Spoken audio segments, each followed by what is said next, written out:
మాజీ సీఎం దివంగత జయలలిత అక్రమాస్తుల కేసులో బెంగళూరు కోర్టు ఇటీవలే కీలక తీర్పును వెలువరించింది. జయలలిత ఆభరణాలు తమిళనాడు ప్రభుత్వానికి అప్పగించాలని కర్ణాటక ప్రభుత్వానికి ఆదేశాలు జారీ చేయడం కాస్త హాట్ టాపిక్ గా మారింది.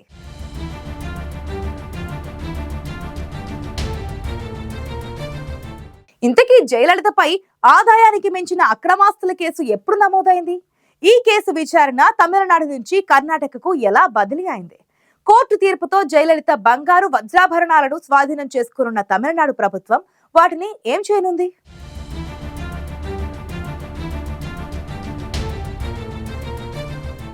దివంగత మాజీ సీఎం జయలలిత అక్రమాస్తుల కేసులో స్వాధీనం చేసుకున్న 27 కిలోల బంగారాన్ని తమిళనాడు ప్రభుత్వానికి అప్పగించాలని ఇటీవలే బెంగళూరులోని 36వ సిటీ సివిల్ కోర్టు తీర్పు వెలువరించింది. ఈ కేసు విచారణ జరుపుతున్న న్యాయస్థానమే జయలలిత ఆస్తులను వేలం వేయాలని ఓ ఆర్టీఐ కార్యకర్త పిటిషన్ వేయగా దాన్ని తోసిపుచ్చిన న్యాయస్థానం తమిళనాడు ప్రభుత్వానికే నగలు అప్పగించాలని ఆదేశాలు జారీ చేసింది. ఆ ఆభరణాలు తీసుకువెళ్లేందుకు మార్చి 6, 7వ తేదీల్లో 6 భారీ ట్రంకు పెట్టెలు తీసుకుని రావాలని తమిళనాడు ప్రభుత్వానికి సూచించింది.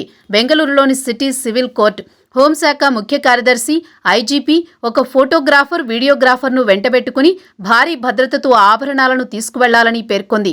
ఆభరణాలు అప్పగించేందుకు ప్రత్యేక అధికారిని నియమించిన న్యాయస్థానం తమిళనాడు అధికారులు ఆయనతో సమన్వయం చేసుకోవాలని సూచించింది.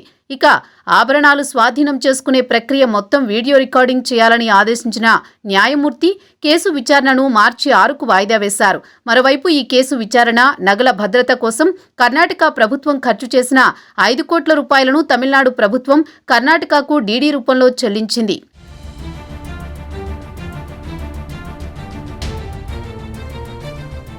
జయలలిత ఆభరణాలు, వజ్రాభరణాలు తమిళనాడు ప్రభుత్వం స్వాధీనం చేసుకోవాలని బెంగళూరులోని కోర్టు తీర్పు అనంతరం ఇంతకు ఆ ఆభరణాలు కేసు ఏంటి? కర్ణాటకలోని బెంగళూరు కోర్టు ఇన్నాళ్లకు ఈ కేసులో స్వాధీనం చేసుకున్న ఆభరణాలపై తీర్పును వెలువరించడానికి కారణమేంటి అని ఆసక్తికరమైన చర్చ నడుస్తోంది. కొన్నేళ్ల పాటు తమిళనాడు రాజకీయాలను శాసించిన జయలలిత దేశవ్యాప్తంగా తనకంటూ ఓ ప్రత్యేక గుర్తింపును తెచ్చుకున్నారు. కానీ ఆదాయానికి మించి ఆస్తులు కూడగట్టుకున్నారన్న కేసులో దోషిగా తేలారు జయలలిత. అటు రాజకీయ విమర్శలు, ఇటు కేసుల ఇబ్బందులకు తోడు అనారోగ్యం జయలలితను మరింతగా కుంగదీసింది. చివరకు జయలలిత మరణం కూడా తమిళనాట వివాదాస్పదంగానే మారింది.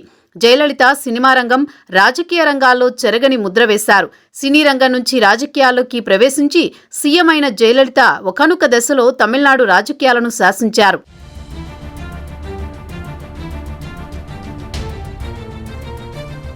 కర్ణాటకలోని ఓ సంప్రదాయ అయ్యంగార్ల కుటుంబంలో 1948 ఫిబ్రవరి 24న జయలలిత జన్మించారు.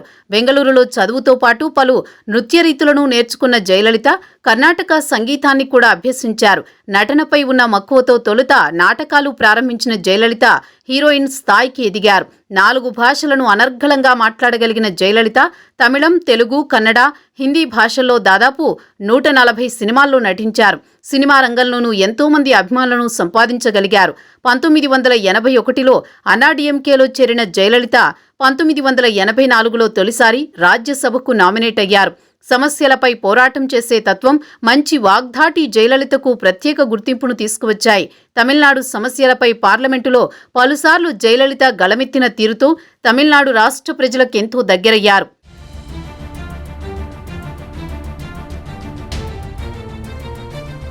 ఎంజి రామచంద్రన్ మరణం తర్వాత ఆయన వారసురాలిగా ప్రకటించుకున్న జయలలిత అన్నాడీఎంకే పార్టీ అధ్యక్ష బాధ్యతలు చేపట్టారు. 43 ఏళ్ల వయసులోనే ముఖ్యమంత్రిగా బాధ్యతలు చేపట్టి అతి చిన్న వయసులో సీఎం అయిన మహిళగా రికార్డు నెలకొల్పారు. ఆ తర్వాత తన రాజకీయ జీవితంలో ఎన్నో ఒడిదుడుకులు ఎదుర్కొన్నారు. టాన్సీ భూముల కుంభకోణం కేసులో దోషిగా తేలడంతో 2001 ఎన్నికల్లో పోటీకి అనర్హురాలిగా ప్రకటించింది ఈసీ. 2002లో ఆ కేసులో విడుదలైన జయలలిత ఆడింపట్టి నుంచి ఎమ్మెల్యేగా గెలిచి మరోసారి ముఖ్యమంత్రి అయ్యారు. 2011లో తిరిగి ముఖ్యమంత్రిగా బాధ్యతలు చేపట్టిన జయలలిత 2014లో ఆదాయానికి మించి ఆస్తులు కూడబెట్టారన్న ఆరోపణలు ఎదుర్కొన్నారు. న్యాయస్థానం జయలలితను దోషిగా తేల్చడంతో మరోసారి సీఎం పదవికి రాజీనామా చేశారు. అయితే 2015లో ఆ కేసులో నిర్దోషిగా విడుదలైన జయలలిత తిరిగి ముఖ్యమంత్రి బాధ్యతలు స్వీకరించారు. 2016 ఎన్నికల్లోనూ మరోసారి విజయం సాధించి మే నెలలో సీఎం పీఠాన్ని అధిష్ఠించారు. కానీ అదే ఏడాది సెప్టెంబర్లో అనారోగ్యానికి గురైన జయలలిత 74 రోజుల పాటు మృత్యువుతో పోరాడిన అనంతరం పరిస్థితి విషమించడంతో 2016 డిసెంబర్ 5న మరణించారు. ఆ తర్వాత జయలలిత మృతి నుంచి వారసత్వం వరకు అన్నీ వివాదాస్పదమే అయ్యాయి.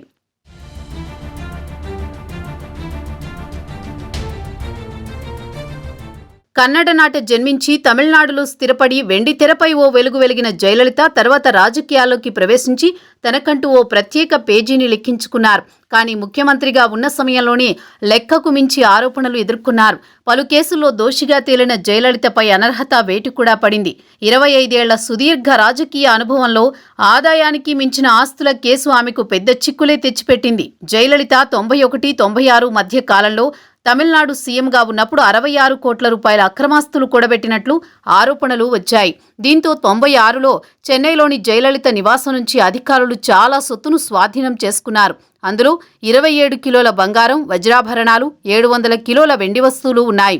వీటితో పాటు 740 ఖరీదైన చెప్పులు, 11,344 పట్టుచీరలు, 250 శాలువాలు, లెక్కకు మించిన గృహోపకరణాలు, దాదాపు 2 లక్షల రూపాయల నగదును సీజ్ చేశారు అధికారులు.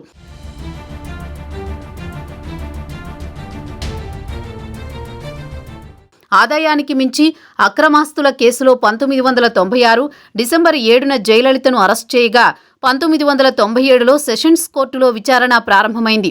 2000 సంవత్సరం వరకు జరిగిన విచారణలో దాదాపు 250 మంది సాక్షులను విచారించింది న్యాయస్థానం. అయితే 2002లో జయలలిత మరోసారి ముఖ్యమంత్రిగా బాధ్యతలు చేపట్టారు. అయితే తమిళనాడు సీఎంగా ఉన్న జయలలిత కేసు అదే రాష్ట్రంలో విచారణ జరిపితే కేసు పక్కదోవ పడుతుందని డీఎంకే సుప్రీంకోర్టులో పిటిషన్ దాఖలు చేసింది. దీంతో సుప్రీంకోర్టు ఆదేశాల మేరకు కేసు విచారణను కర్ణాటకకు బదిలీ చేశారు.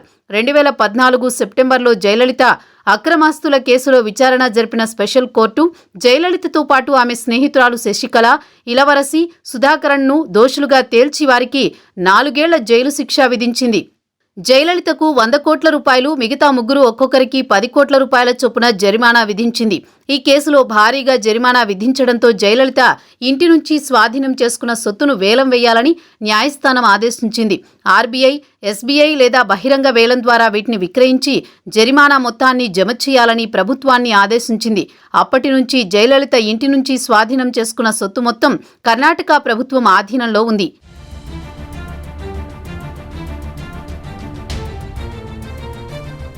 అయితే స్పెషల్ కోర్టు ఇచ్చిన తీర్పుపై కర్ణాటక హైకోర్టును ఆశ్రయించిన జయలలిత తనకు బెయిల్ మంజూరు చేయాలని పిటిషన్ వేశారు.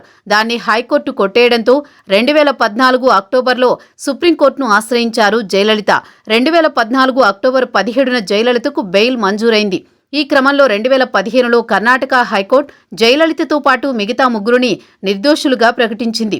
అప్పటికే సుప్రీంకోర్టులో ఉన్న ఈ కేసుపై విచారణ జరిపిన న్యాయస్థానం 2017లో ప్రత్యేక కోర్టు ఇచ్చిన తీర్పును సమర్థిస్తూ నలుగురిని దోషులుగా తేల్చింది. అయితే అప్పటికే జయలలిత మరణించడంతో మిగిలిన ముగ్గురు జైలు శిక్ష, జరిమానా చెల్లించాల్సిన పరిస్థితి ఏర్పడింది. అవినీతి కేసులో జయలలిత దోషిగా తేలి 4 ఏళ్ల జైలు శిక్ష పడిన దాదాపు 10 ఏళ్ల తర్వాత, అలాగే ఆమె మరణించిన 7 ఏళ్ల తర్వాత జయలలిత ఆభరణాలు తమిళనాడు ప్రభుత్వం స్వాధీనం చేసుకోవాలంటూ బెంగళూరు కోర్టు తీర్పు ఇచ్చింది. అయితే కర్ణాటక ప్రభుత్వం అందజేసే 27 కిలోల బంగారు ఆభరణాల్లో 7 కిలోలు జయలలితకు, ఆమె తల్లి నుంచి వారసత్వంగా వచ్చాయి. వాటిని వేలం నుంచి మినహాయించాలని గతంలో జయలలిత న్యాయస్థానాన్ని కోరారు. ఈ క్రమంలోని 20 కిలోల ఆభరణాలను విక్రయించి వచ్చిన మొత్తంతో జరిమానా చెల్లించనున్నారు. ఇక కెన్ఫిన్ హోమ్స్ లిమిటెడ్లో జయలలిత ఖాతాలో ఉన్న 60 లక్షల రూపాయల నగదును ఆ సంస్థ ప్రతినిధులు ఇప్పటికే న్యాయస్థానంలో జమ చేశారు. జయలలిత చరాస్తులు, స్థిరాస్తులను వేలం వేసే కేసును ప్రత్యేక కోర్టు ఇంకా విచారిస్తూనే ఉంది.